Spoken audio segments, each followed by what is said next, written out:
I'm David Delahaye and I'm a sound recordist.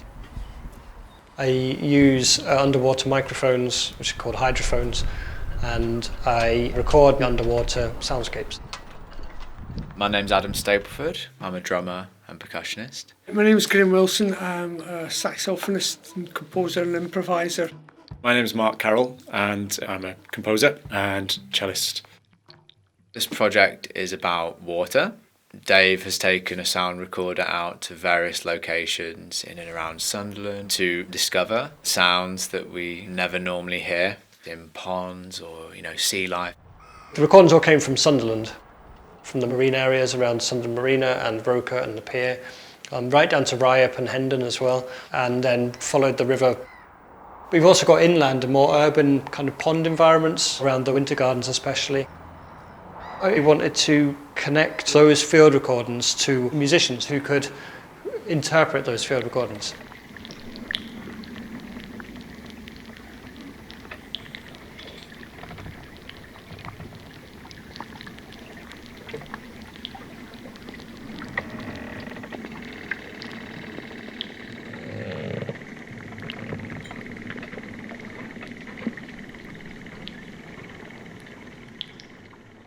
I came with this sort of cynical idea that it would be a sort of an abstract starting point. Isn't water lovely? I mean, I'm a composer, composing is entirely abstract. What I wasn't prepared for was the actual sounds that he gets. David selected a sample of the field recordings that he's been making and sent us each 6 different little clips of sound produced by different organisms underwater. Dave deliberately gave us the sounds with no context. They weren't labelled, so they were just 6 random soundscapes and we were asked to listen to them. I like that he kept that knowledge from us, just to let our imaginations do the work.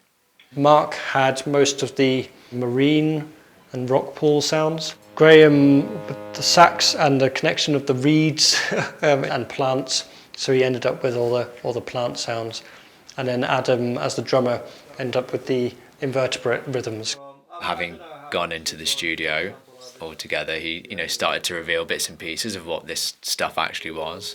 So that one is a plant. So they're plants photosynthesizing. What? I had no idea that those sounds even existed, let alone could be captured by a microphone.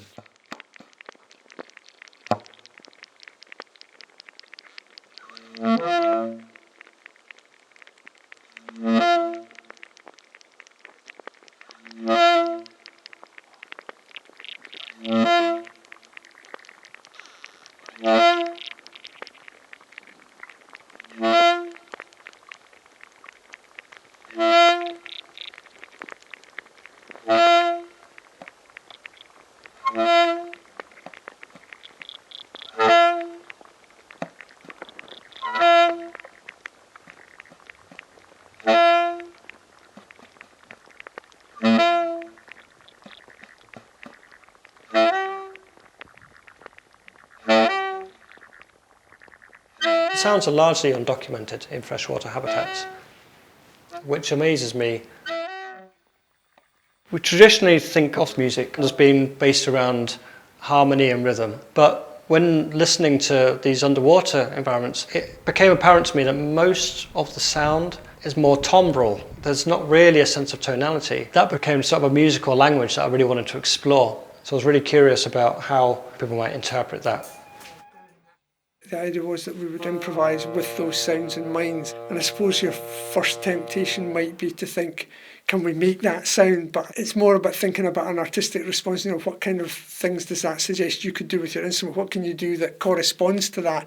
I think my initial thoughts were that sounds like a musical challenge. We'd normally be thinking a lot more about pitch and tonality and melodies, and there isn't really any of that in the soundscape. It's trying to think what other sounds that saxophones can make. That's very different from any improvising I've done before. Taking something that already exists and trying to be inspired by it and evoke something of it, but without just going, let's see if I can just copy that, make it musical as well. We've possibly each picked up on some of the things like the periodicity of things. Things that are making sounds in the water are making them repeatedly and regularly. Even the process of accumulating my kit has been really fun. a normal drum kit. I just knew I wasn't going to cut it for this sort of thing. So I went to all my mates in the area who've got all sorts of wonderful percussion gizmos, and I got all of these shakers and all that sort of stuff to try and replicate these sounds. And then we've gone into the studio, set up a few mics. Dave sat there in the middle with his headphones, listening to everyone. We'll, listen to the samples that he sent out again just to get in the zone, and then try and do improvisations.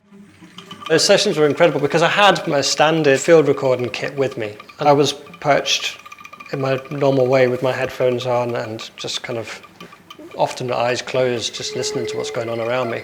And it felt like I was actually out in the field. This strangely familiar yet entirely unfamiliar sounds all pouring in through the headphones. It was really quite magical. So I'd hope that we're creating something that sounds organic, that sounds like you're in a place rather than in a piece of music. It would be nice if people go away with the full spectrum from, on the one hand, being able to enjoy that act of discovery, which is listening to people improvise sounds live, right across to going, oh my goodness, I had no idea that all these sounds existed. The point of this project is to create that dialogue between humans and non-humans, and that relationship that we live in a shared ecosystem. It's about giving a voice to all those ignored and quiet things that don't get heard.